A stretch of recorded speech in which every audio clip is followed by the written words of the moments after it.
तो स्वागत है आपके अपने YouTube channel target exam ALP.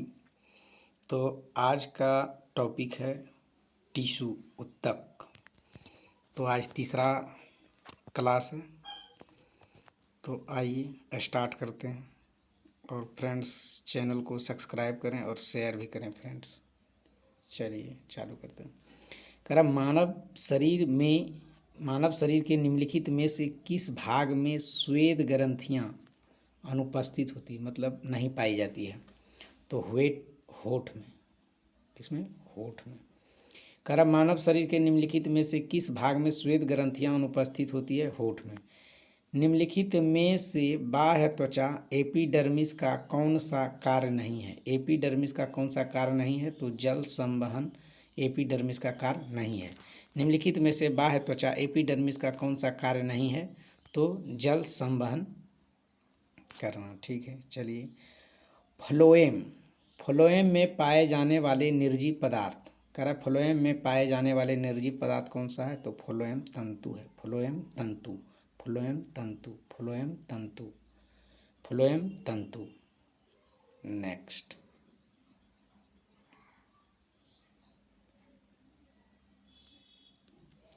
कह रहा है एक कटी हुई टहनी को रंगीन पानी में रखा जाता है, जैसा कि नीचे दिए गए चित्रों में दर्शाया गया। कुछ घंटे बाद जब टहनी काट दी जाती है तो कैसी दिखेगी? तो ये दिया हुआ है।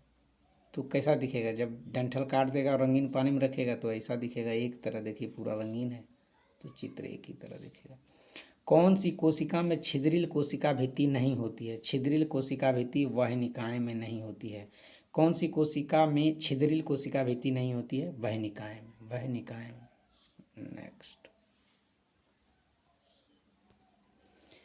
खेत में उगे गन्ने के पौधे अग्रभाग को यदि काट कर हटा दिया जाए तब भी यह पौधा लंबाई बढ़ता रहता है, ऐसा किस कारण से होता है? ऐसा अंतर्वेशीय विभोजी उत्तक के कारण होता है। ऐसा किसके कारण होता है? अंतर्वेशीय विभोजी उत्तक के कारण।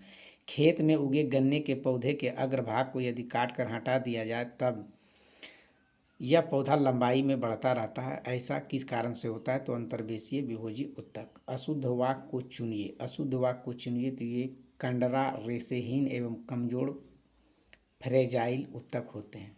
कंडरा रेशेहीन एवं कमजोर फ्रेजाइल उत्तक होते हैं। कारा की पुराने जाइलम में किस प्रकार के अपशिष्ट उत्पादों को संग्रहित किया जाता है? तो रेजिन और गोंद, रेजिन और गोंद, रेजिन और गोंद। पुराने जाइलम में किस प्रकार के अपशिष्ट उत्पादों को संग्रहित किया जाता है? रेजिन और गोंद, रेजिन और गोंद, रेजिन और गोंद, रेजिन और गोंद। नेक्स्ट।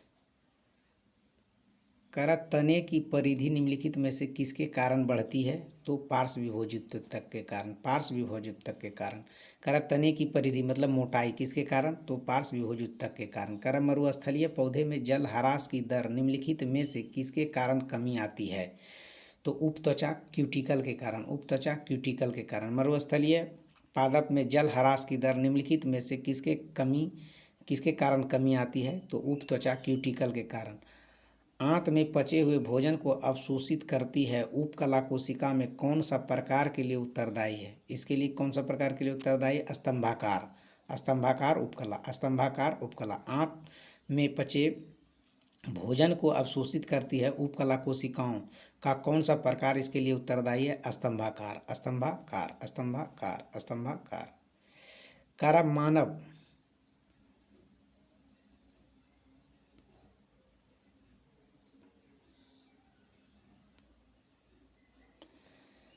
मानव शरीर में वसा निम्नलिखित में से भंडारित होती है? तो वसा उत्तक में भंडारित होती है। वसा किस में भंडारित होती है? तो वसा उत्तक में। वसा किस में भंडारित होती है? वसा उत्तक में। अब कह रहा है मृदु उत्तक पौधे सामान्यतः पाया जाने वाला सरल अस्थायी उत्तक, कुछ पौधे इसे हरित उत्तक भी, कोलन कैमा या एरन कैमा भी कहा जाता है, मतलब वायु उत्तक भी कहा जाता है। तो ये हो जाएगा हरित उत्तक, या पौधे को सहारा देता है। वायु उत्तक एरन कैमा, इसमें प्रकाश संश्लेषण के लिए पत्ती, यही हो जाएगा आंसर। दूसरा हो जाएगा फ्रेंड्स हरित। कह रहा हरित उत्तक, इसमें प्रकाश संश्लेषण के लिए पत्तियों में क्लोरोफिल पाया जाता है। वायु उत्तकेरन कामा, इससे वायु अवकाश जलीय पौधे तैरने में उसकी सहायता करते हैं। ये होगा। नेक्स्ट क्वेश्चन है, करा निम्नलिखित में से कौन सी संरचना ऊतकों की मरम्मत तथा अंगों में खाली स्थान को भरने में सहायता करती है? तो एरिओलर ऊतक, गर्तिका इसको कहते हैं। करा कौन सी संरचना ऊतकों की मरम्मत तथा अंगों में खाली स्थान को भरने में सहायता करती है? गर्तिका, एरिओलर ऊतक।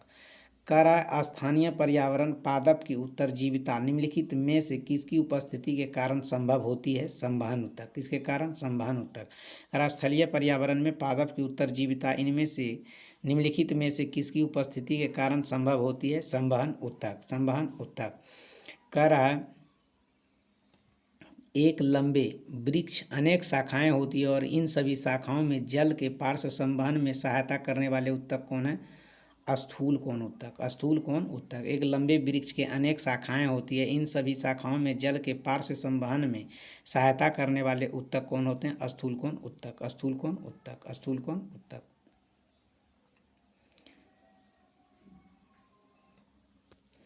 कह रहा गलत वाक्य चुनिए, तो गलत वाक्य कौन सा है? तो कह रहा कि उपकला ऊतक के मध्य अंतर कोशीय स्थान होते हैं, ये गलत है। करा उपकला ऊतक के मध्य अंतरकोशीय स्थान होते हैं। करा निम्नलिखित में से कौन सी कोशिकाएं शरीर के उपास्थीमय ऊतकों में पाई जाती है? तो ये हो जाएगा उपास्थि अणु, उपास्थि अणु, उपास्थि अणु। करा निम्नलिखित में से कौन सी कोशिकाएं शरीर के उपास्थीमय ऊतकों में पाई जाती है? उपास्थि अणु।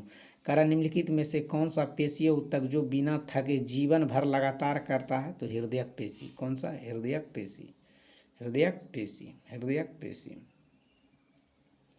कह रहा है फ्लोएम में पाए जाने वाले निर्जीव पदार्थ, फ्लोएम में पाए जाने वाले निर्जीव पदार्थ कौन है? फ्लोएम तंतु। फ्लोएम में पाए जाने वाले निर्जीव पदार्थ कौन सा? फ्लोएम तंतु। कह रहा है किसी व्यक्ति की दुर्घटना में हाथ की दोनों बड़ी हड्डियां अपने स्थान से हट गई है, निम्नलिखित में से कौन सा संभावित कारण हो सकता है? तो स्नायु का टूटना, स्नायु का टूटना, स्नायु का टूटना। कह रहा है किसी व्यक्ति के दुर्घटना में हाथ की दोनों बड़ी हड्डियां अपने स्थान से हट गई है, तो कौन सा संभावित कारण है? स्नायु का हटना। कह रहा है कौन सा युग्म अनैच्छिक क्रियाओं के रूप में कार्य करता है? अनैच्छिक क्रिया के रूप में कौन सा कार्य करता है? तो ये हो जाएगा चिकनी पेशियां और हृदयक पेशियां, चिकनी पेशियां और हृदयक पेशियां, चिकनी पेशियां और हृदयक पेशियां, चिकनी पेशियां और हृदयक पेशियां। कह रहा कि पादपों में विभोजोत्तक का कारण क्या है? तो पादपों में विभोजोत्तक का कारण है स्थानीयकृत एवं विभाजनकारी कोशिकाओं के बने होते हैं, स्थानीयकृत एवं विभाजनकारी कोशिकाओं के बने होते हैं। कह रहा कि तंत्रिका आवेग के संप्रेषण के संदर्भ में निम्नलिखित कथनों में से कौन सा कथन सही है? कौन सा कथन सही है? तो ये हो जाएगा डेंड्राइड के छोर पर विद्युत आवेग के कारण कुछ रसायनों का उत्सर्जन होता है जो दूसरे न्यूरॉन के डेंड्राइड में उसी प्रकार विद्युत आवेग उत्पन्न करता है।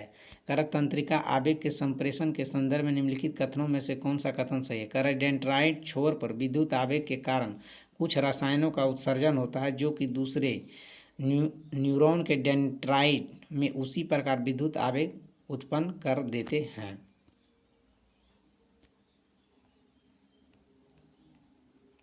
अब इसमें कह रहा है कि विद्युत आवेश का सही, तो कह रहा विद्युत आवेग के सही दिशा कौन सा है? तो ये हो जाएगा ये, इधर से इधर देखिए ये ऊपर में तीर रहेगा और इसमें से ये जुटेगा, इसमें से ये दोनों जुटेगा, ऐसा। उत्तक क्या होती है? कह रहा है उत्तक क्या होती है? कह रहा कि वे कोशिकाएं जो मूल रूप से देखने में और कार्य करने में समान होती है, उत्तक कहलाता है। कह रहा उत्तक क्या होता है? कह रहा वे कोशिकाएं जो मूल रूप से देखने और कार्य करने में समान होती है, उत्तक कहलाती है, उत्तक कहलाती है। अस्थायी उत्तक के निर्माण के लिए एक अस्थायी संरचना, आकार और क्रिया अपनाने की प्रक्रिया को क्या कहा जाता है? तो विभेदीकरण, विभेदन कहलाता है, विभेदन। कह रहा अस्थायी उत्तक के निर्माण के लिए एक अस्थायी संरचना, आकार और क्रिया अपनाने की प्रक्रिया को विभेदन कहते हैं। क्या कहते हैं? विभेदन। क्या कहते हैं? विभेदन, विभेदन कहते हैं। कह रहा निम्नलिखित में से किन ऊतकों में कोशिका जीवित होती है और एक लंबी कोनों पर अनियमित रूप से स्थूलन होती है? तो ये कोलेनकाइमा हो जाएगा। कौन हो जाएगा? Collenchyma, collenchyma. करा निम्नलिखित में से किन ऊतकों में कोशिकाएं जीवित होती है और लंबी कोनों पर अनियमित रूप से स्थूल होती है? तो कोलेनकाइमा। करा कौन सा अस्थायी ऊतक एक सीधे कठोर और मजबूत बनाता है? कठोर और मजबूत बनाता है स्क्लेरेनकाइमा। स्क्लेरेनकाइमा। निम्नलिखित में से किन अस्थायी ऊतकों की कोशिकाएं मृत होती है? तो ये भी स्क्लेरेनकाइमा। स्क्लेरेनकाइमा। लचीलापन सिर्फ कोलेनकाइमा में पाया जाता है, लचीलापन। भोज्य पदार्थों का संग्रह पेरेनकाइमा में। कह रहा है कि उत्तक रक्त वाहिका के व्यास को बदल देता है कौन सा? मांसपेशी। मांसपेशी। उत्तक रक्त वाहिका के व्यास को बदल देता है मांसपेशी। रक्त और हड्डी के कार उदाहरण है, रक्त और हड्डी संयोजी उत्तक के उदाहरण है, संयोजी उत्तक के उदाहरण है। रक्त और हड्डी किसके उदाहरण है? संयोजी उत्तक। अब कह रहा है मुंह की परत। मुंह की परत किसके बनी होती है? तो ये हो जाएगा स्क्वेमोस एपिथेलियम, पपड़ीदार उपकला के। पपड़ीदार उपकला, पपड़ीदार उपकला, पपड़ीदार उपकला, स्क्वेमोस एपिथेलियम। कह रहा हमारे शरीर में कई अंग, निम्नलिखित में से कौन सा अंग सबसे बड़ा है? सबसे बड़ा अंग कौन सा है? त्वचा है। सबसे बड़ा अंग कौन सा है? त्वचा। कह रहा त्वचा के नीचे और आंतरिक अंगों के बीच कौन सा उत्तक बनता है? त्वचा के नीचे आंतरिक अंगों के बीच डैश उत्तक बनता है? तो बसा उत्तक बनता है। कौन सा उत्तक? बसा उत्तक। कौन सा उत्तक? बसा उत्तक। कह रहा उन कोशिकाओं के समूह को जिनकी उत्पत्ति और संरचना समान होती है, जो एक विशेष कार्य के लिए विशेषज्ञता प्राप्त करते हैं। उदाहरण के लिए शरीर के मांसपेशियों की कोशिकाएं उन मांसपेशियों को बनाती है जो शरीर की गति से संबंधित को क्या कहते हैं? उत्तक कहते हैं। क्या कहते हैं? उत्तक। कह रहा निम्न में से कौन एक पशु उत्तक नहीं है? पशु उत्तक कौन सा नहीं है? दृढ़ उत्तक। ये दृढ़ उत्तक कौन सा है? पादप उत्तक है। कौन सा उत्तक है? पादप उत्तक। कह रहा एक तरल संयोजी उत्तक है, तो रक्त एक तरल संयोजी उत्तक है। तरल संयोजी उत्तक कौन है? रक्त। कह रहा निम्नलिखित में से संयोजी उत्तक नहीं है, तो कौन सा संयोजी उत्तक नहीं है? तो तंत्रिका कोशिका। तंत्रिका कोशिका। बाकी उपास्थि है, रक्त है, अस्थि है, ये अस्थि हड्डी उपास्थि सब है। नेक्स्ट है मनुष्य के एक संयोजी उत्तक के उदाहरण को पहचाने। संयोजी उत्तक कौन सा है? तो हड्डी है। रक्त कौन है? तरल संयोजी उत्तक। स्क्वेमाउथ एपिथेलियम उत्तक फेफड़े के एलियोबेली और जानवरों के अन्य हिस्से में पाया जाता है, जहां डैश का संकुचन और विश्राम होता है। तो अस्थायी संकुचन होता है, मतलब ये स्क्वेमाउथ एपिथेलियम उत्तक फेफड़े के एलियाबोली और जानवर के अन्य हिस्सों में पाया जाने वाला, जहां अस्थायी संकुचन और विश्राम होता है। किस प्रकार की कोशिकाएं त्वचा की बनी होती है? तो अधिचर्म कोशिकाएं त्वचा की बनी होती है। अधिचर्म कोशिकाएं किसकी बनी होती है? त्वचा की। अधिचर्म कोशिकाएं किसकी बनी होती है? त्वचा की। अधिचर्म कोशिकाएं किसकी बनी होती है? त्वचा की। अधिचर्म कोशिकाएं किसकी बनी होती है? त्वचा की। कह रहा जंतु कोशिकाओं के वृक्क को यांत्रिक समर्थन प्रदान करने के लिए एपिथेलियम उत्तक किसकी परत होती है? तो आयत क्यूबॉइडल होता है, क्यूबॉइडल। कह रहा जंतु कोशिका के वृक्क को यांत्रिक समर्थन प्रदान करने के लिए क्यूबॉइडल एपिथेलियम उत्तक परत का निर्माण करती है। ठीक है।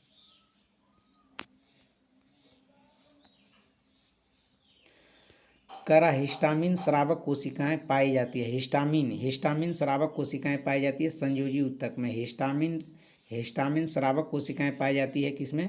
संयोजी उत्तक में। पेशीय उत्तक कितने प्रकार के होते हैं? पेशीय उत्तक 3 प्रकार के होते हैं। पेशीय उत्तक कितने प्रकार के होते हैं? 3 प्रकार के। मानव शरीर की त्वचा का सबसे बाह्य परत क्या कहलाती है? एपिडर्मिस कहलाती है। कौन सी कहलाती है? एपिडर्मिस। कह रहा मानव शरीर की त्वचा का सबसे बाह्य परत क्या कहलाती है? एपिडर्मिस। कह रहा कौन सा हिस्सा मानव त्वचा का सबसे बाहरी हिस्सा होता है? तो एपिडर्मिस। कौन सा होता है? एपिडर्मिस। कौन सा हिस्सा मानव त्वचा का सबसे बाहरी हिस्सा होता है? एपिडर्मिस। कौन सा होता है? एपिडर्मिस। कह रहा अवकाशो उत्तक एरियोलर टिश्यू के बीच एक पूरक उत्तक फिलर टिश्यू का काम कौन सा करता है? तो फिलर टिश्यू त्वचा और मांसपेशी, त्वचा और मांसपेशी, त्वचा और मांसपेशी, त्वचा और मांसपेशी। अवकाशो उत्तक एरियोलर टिश्यू के बीच में पूरक उत्तक का काम कौन करता है? त्वचा और मांसपेशी। निम्न में से लाल संवहनीय संयोजी उत्तक कौन सा है? तो रुधिर है। कौन सा है? रुधिर, ब्लड। निम्नलिखित में से कौन सा पौधे की बाह्य त्वचा का कार्य नहीं है? बाह्य त्वचा का कार्य नहीं है। वाष्पोत्सर्जन को नियंत्रित करना, वाष्पोत्सर्जन को नियंत्रित करना, वाष्पोत्सर्जन को नियंत्रित करना, वाष्पोत्सर्जन को नियंत्रित, सॉरी फ्रेंड्स, इसका हो जाएगा प्रकाशन। कह रहा है कि निम्नलिखित में से कौन सा पौधे की बाह्य त्वचा का कार्य नहीं है, तो प्रकाश संश्लेषण करना, प्रकाश संश्लेषण करना, प्रकाश संश्लेषण करना। करा उत्तक की कोशिकाएं जीवित लंबी कोनों पर अनियमित रूप से मोटी होती है, तो ये तो कोलेनकाइमा हो जाएगा, कोलेनकाइमा। उत्तक संवहन पुल बनाते हैं जाइलम और फ्लोएम, जाइलम और फ्लोएम, जाइलम और फ्लोएम, जाइलम और फ्लोएम। उत्तक संवहन बनाते हैं संवहन का पुल, तो जाइलम और फ्लोएम। फ्लोएम डैश के अतिरिक्त निम्नलिखित में से अन्य सभी से मिलकर बना है, अन्य सभी से मिलकर बनाता है फ्लोएम वाहिका, फ्लोएम वाहिका, फ्लोएम वाहिका। करा फ्लोएम के अतिरिक्त निम्नलिखित में से अन्य सभी से मिलकर बनाता है फ्लोएम वाहिका, फ्लोएम वाहिका। करा कि कौन सा स्थायी उत्तक एक पौधे के कठोर और मजबूत बनाता है, तो स्क्लेरेन कायमा हो जाएगा, स्क्लेरेन कायमा, स्क्लेरेन कायमा, स्क्लेरेन कायमा। करा निम्नलिखित में से कौन सा विकल्प तने और जड़ों के शीर्ष पर पाया जाता है, तना और जड़ पर शीर्ष पर पाया जाता है शीर्ष विभोजी उत्तक, शीर्ष विभोजी उत्तक, शीर्ष विभोजी उत्तक, शीर्ष विभोजी उत्तक, शीर्ष विभोज उत्तक।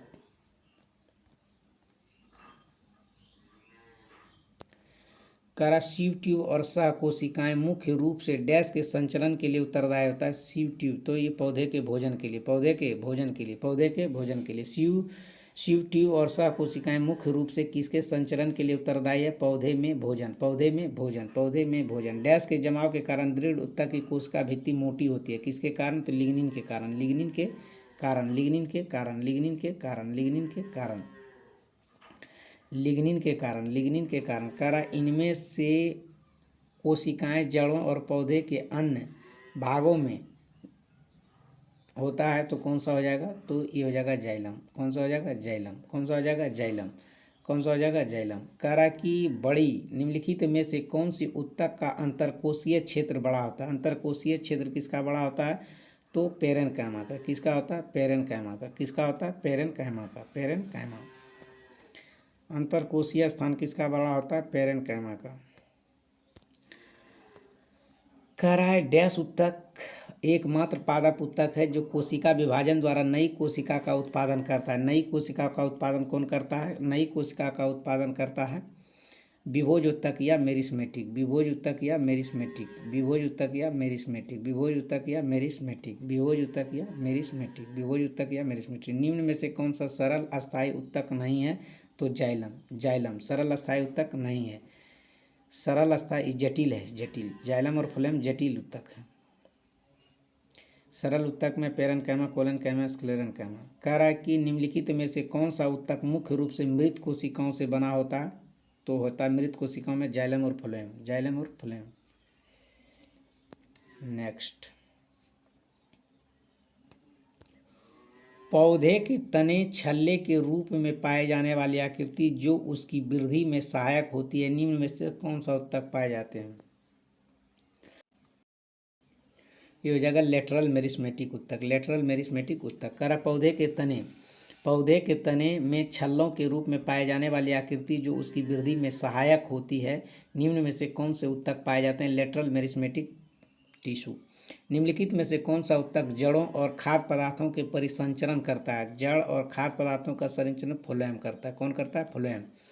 करा निम्नलिखित में से कौन सा उत्तक जड़ों में खाद्य पदार्थों का परिसंचरण करता है, फ्लोएम। जड़ या तने या जड़ का घेरा किसके कारण बढ़ता है, तो लेटरल मेरिस्मेटिक पार्श्व विभोज उत्तक, पार्श्व विभोज उत्तक के कारण। तने या जड़ का घेरा किसके कारण, पार्श्व विभोज उत्तक, लेटरल मेरिस्मेटिक। नेक्स्ट, कर अग्रस्त मेरिस्मेटिक के शीर्ष विकसित होती है और क्या पाया जाता है, क्या पाया जाता है, तो तना और जड़ें, तना और जड़ें, तना और जड़ें। करा अग्रस्त मेरिस्मेटिक तना और जड़ों के शीर्ष विकसित होती है पर पाया जाता है, मतलब अग्रस्त मेरिस्मेटिक जो होता है तना और जड़ में पाया जाता है। अग्रस्त मेरी शीर्षस्थ जिसको कहते हैं शीर्षस्थ विभोजी उत्तक और तना और जड़ में पाया जाता है। एरियोलर उत्तक डैश स्थान को भरता और डैश अंगों को सहारा देता है और उत्तकों की मरम्मत करता है, तो अंदर के स्थान को भरता है और आंतरिक अंगों को सहारा देता है। कह रहा एलियोलर उत्तक जो है अंदर के स्थान को भरता है और आंतरिक अंगों को सहारा देता है और उत्तकों की मरम्मत करता है। कह रहा है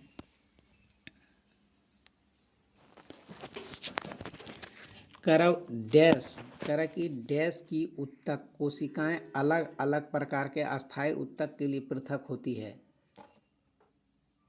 तो ये हो जाएगा विभोज ऊतक। कौन सा हो जाएगा? विभोज ऊतक। कह रहा कि ऊतक की कोशिकाएं अलग अलग प्रकार के अस्थायी ऊतक बनाने के लिए पृथक होती है तो विभोज ऊतक, विभोज ऊतक, विभोज ऊतक, विभोज ऊतक। कह रहा कोलेनकाइमा ऊतक डैश कोशिकाओं कोनों पर मोटी हो जाती है। कोनों पर मोटी किसके कारण होता है? सेलुलोज और पेक्टिन के कारण, सेलुलोज और पेक्टिन के कारण। कोलेनकाइमा ऊतक की कोशिकाएं सेलुलोज और पेक्टिन के कारण कोनों पर मोटी होती है। रूट टूप या शूट टूप कौन सा ऊतक पाया जाता है? रूट टूप या शूट टूप? विभोज ऊतक, विभोज ऊतक, विभोज ऊतक, विभोज ऊतक। रूट टूप या शूट टूप? विभोज ऊतक।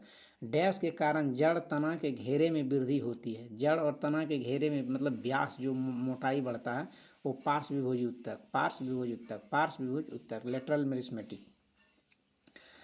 कह रहा है कि निम्न में से कौन से पौधे ऊतक कोशिका विज्ञान में सक्षम है? कोशिका विभाजन में विभोज ऊतक। कौन सा है? विभोज ऊतक। कह रहा निम्न में से कौन से पौधे के ऊतक कोशिका विभाजन में सक्षम है? विभोज ऊतक। अंतर्वेशीय विभोज ऊतक में पाए जाते हैं पत्तियों के तल में। कहाँ पाए जाते हैं? पत्तियों के तल में। अंतर्वेशीय विभोजी ऊतक पाए जाते हैं पत्तियों के तल में, पत्तियों के तल में। कह रहा मेरिस्मेटिक ऊतक एक विशेष भूमिका निभाते हैं और अपनी विभाजित करने की क्षमता को त्याग देते हैं तब क्या क्या बनाते हैं? बनाते हैं अस्थायी ऊतक। क्या बनाते हैं? अस्थायी ऊतक। कह रहा मेरिस्मेटिक ऊतक एक विशेष भूमिका निभाते हैं और अपनी विभाजित करने की क्षमता को त्याग देते हैं और तब बनाते हैं अस्थायी ऊतक, तब बनाते हैं अस्थायी ऊतक, तब बनाते हैं अस्थायी ऊतक। कह रहा निम्नलिखित में से कौन सा ऊतक युग्म संवहन मंडल का गठन करता है? तो जाइलम और फ्लोएम। संवहन मंडल जाइलम और फ्लोएम, जाइलम और फ्लोएम। कह रहा जटिल अस्थायी ऊतक कौन सा है? तो जाइलम। जटिल अस्थायी ऊतक जाइलम और फ्लोएम दोनों है। जटिल अस्थायी ऊतक कौन सा है? जाइलम और फ्लोएम, जाइलम और फ्लोएम। कह रहा सामान्य अस्थायी ऊतक नहीं है तो जाइलम। सामान्य तो इसमें अस्थायी ऊतक में है पेरेनकाइमा, कोलेनकाइमा, स्क्लेरेनकाइमा है तो ये जाइलम और फ्लोएम जटिल ऊतक है। और किस प्रकार के ऊतक में एक समान कार्य करने वाली विभिन्न प्रकार की कोशिकाएं होती है? तो मेरिस्मेटिक ऊतक, मेरिस्मेटिक ऊतक, मेरिस्मेटिक ऊतक। किस प्रकार के ऊतक के एक समान कार्य करने वाली विभिन्न प्रकार की कोशिकाएं होती है? मेरिस्मेटिक ऊतक। तो फ्रेंड्स पूरा वीडियो को आप देखें। अगर आप यहाँ तक पहुँच गए तो 113 क्वेश्चन है। पूरा रिवीजन करें और चैनल को शेयर करें, सब्सक्राइब करें और लाइक करें। कह रहा कि डैश की कोशिकाएं मृत होती है। मृत किसकी होती है? दृढ़ ऊतक की, दृढ़ ऊतक। कह रहा कि डैश की कोशिकाएं मृत होती है। कह रहा साधारण अस्थायी ऊतकों के 3 कारण कौन से हैं? तो parenchyma, collenchyma, sclerenchyma. Parenchyma, collenchyma, sclerenchyma. Parenchyma, collenchyma और स्क्लेरेनकाइमा। कह रहा पौधे में फ्लोएम का क्या कार्य है? फ्लोएम का कार्य खाद्य पदार्थों का प्रवाह, खाद का प्रवाह, खाद का प्रवाह। कह रहा पतली कोशिका भित्ति के साथ अपेक्षाकृत गैर विशिष्टीकृत कोशिकाएं होती है पेरेनकाइमा में। कहाँ होती है? पेरेनकाइमा में। कह रहा पतली कोशिकाएं भित्ति के साथ अपेक्षाकृत गैर विशिष्टीकृत कोशिकाएं होती है पेरेनकाइमा में। अधिक अंतरकोशिकीय प्रसार डैश की कोशिकाएं विरल रूप से संचरित होती है तो ये हो जाएगा पेरेनकाइमा, पेरेनकाइमा। कह रहा अधिक अंतरकोशीय प्रसार डैश के लिए कोशिकाएं विरल रूप से तो पेरेनकाइमा। अस्थायी ऊतक किसके अंतर्गत वर्गीकृत किए जाते हैं? डी। ये हो जाएगा विभोज ऊतक के कारण। कह रहा अस्थायी ऊतक मेरिस्मेटिक विभोज ऊतक में वर्गीकृत किए जाते हैं, वर्गीकृत किए जाते हैं। कह रहा कि डैश की कोशिकाओं में ढीला पैक किया जाता है ताकि बड़े अंतःक्रियात्मक रिक्त स्थान मिल सके तो ये मृदु ऊतक में डैश कोशिकाओं में ढीला पैक किया जाता है ताकि बड़े अंतःक्रियात्मक रिक्त स्थान पर मिल सके मृदु ऊतक। डैश की ऊतक कोशिकाएं बाह्य बहुत सक्रिय होती है। इसमें घने कोशिका द्रव साइटोप्लाज्म, पतली कोशिकाएं रस भित्तियां, नाभिक कम रिक्तिकाएं होती है तो विभोज ऊतक मेरिस्मेटिक। कह रहा डैश ऊतक की कोशिकाएं बहुत सक्रिय होती है। इसमें घने कोशिका द्रव साइटोप्लाज्म, पतली कोशिका रस भित्तियां, मुख्य नाभिक और कम रिक्तिकाएं होती है विभोज ऊतक मेरिस्मेटिक। कह रहा कि नारियल की छाल का निर्माण किस ऊतक? स्क्लेरेनकाइमा हो जाएगा। नारियल की छाल स्क्लेरेनकाइमा, स्क्लेरेनकाइमा, स्क्लेरेनकाइमा, स्क्लेरेनकाइमा। कह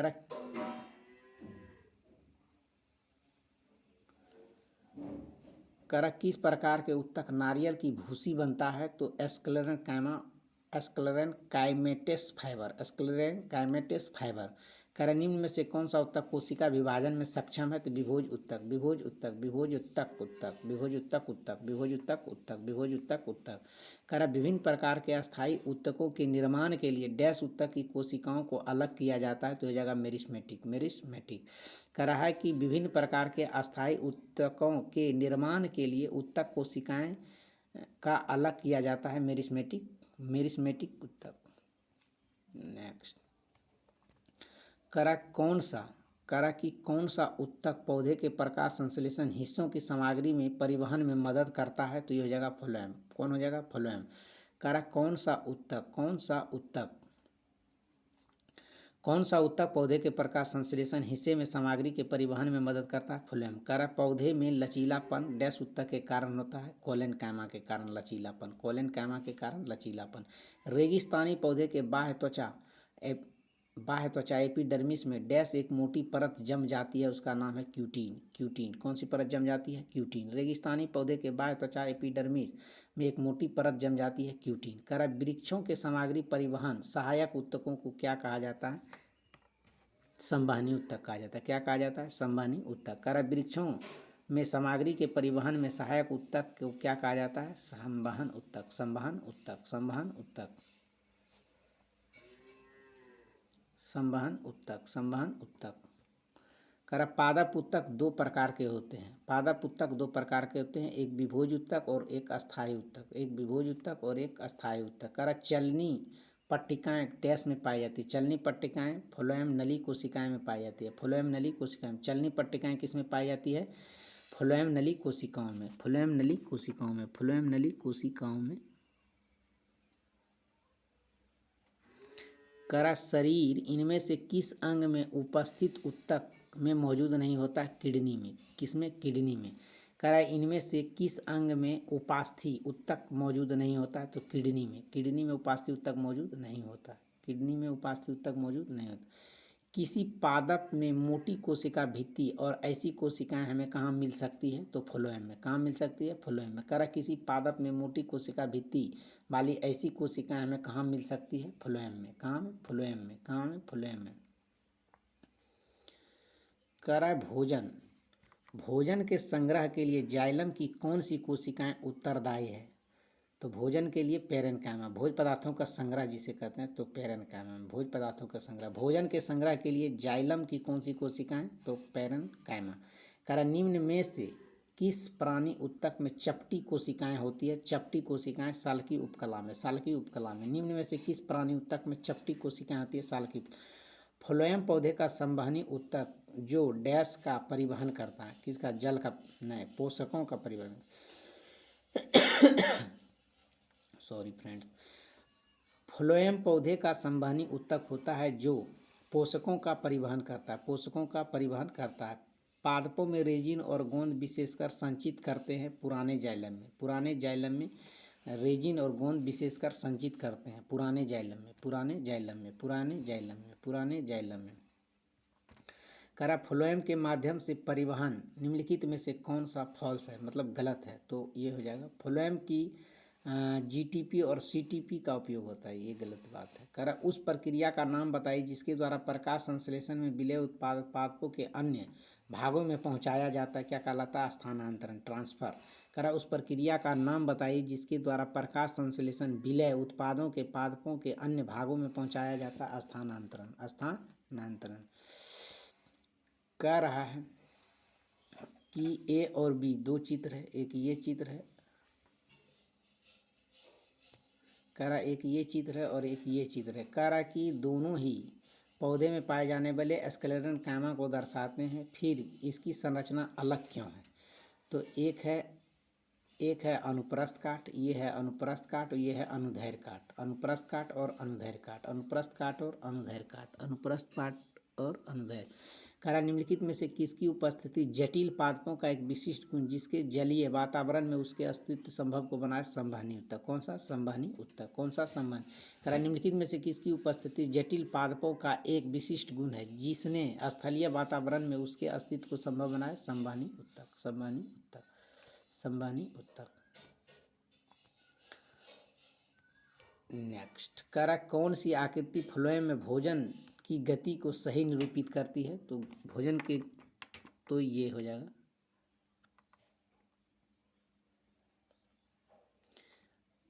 अब इसमें है तो ये हो जाएगा सी नंबर वाला पौधा हो जाएगा।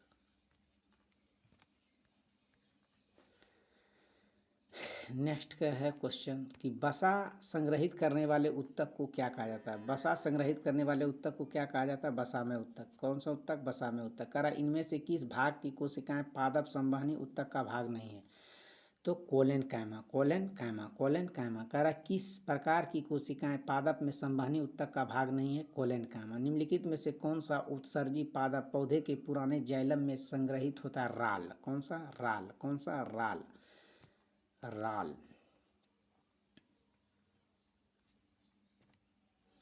कह रहा निम्न में से क्या जाइलम वाहिकाओं में जलरोधी बनाता है? जलरोधी कौन बनाता है? लिग्निन। और जलरोधी कौन बनाता है? लिग्निन। कह रहा कि क्या जाइलम वाहिकाओं को जलरोधी बनाता है? लिग्निन। लिग्निन जलरोधी बनाता है। कह रहा in plant the cell of meristematic tissue undergo process where in the loss their ability to avoid take a permanent shape and size specialized to perform a specific function. What is the process known as? क्या कहते हैं? तो इसको differentiation कहते हैं। क्या कहते हैं? डिफरेंट। कह रहा कि विभोज उत्तक कोशिकाओं में क्या अनुपस्थित होती है? क्या अनुपस्थित होती है? तो रसधानी। क्या अनुपस्थित रहती है? तो रसधानी। विभोज उत्तक में रसधानी अनुपस्थित रहती है। रसधानी। कौन सी अनुपस्थित रहती है? रसधानी। कौन सी अनुपस्थित रहती है? रसधानी। कौन सी अनुपस्थित रहती है? रसधानी। करा विभोज उत्तक में कौन सी कोशिकाओं निम्न में से क्या अनुपस्थित होता है? तो रसधानी। तो फ्रेंड्स वीडियो कंप्लीट हो गया। आप इसको जो है 2K स्पीड में देखिए और रिवीजन कीजिए और चैनल को सब्सक्राइब करें, शेयर करें। Thank you.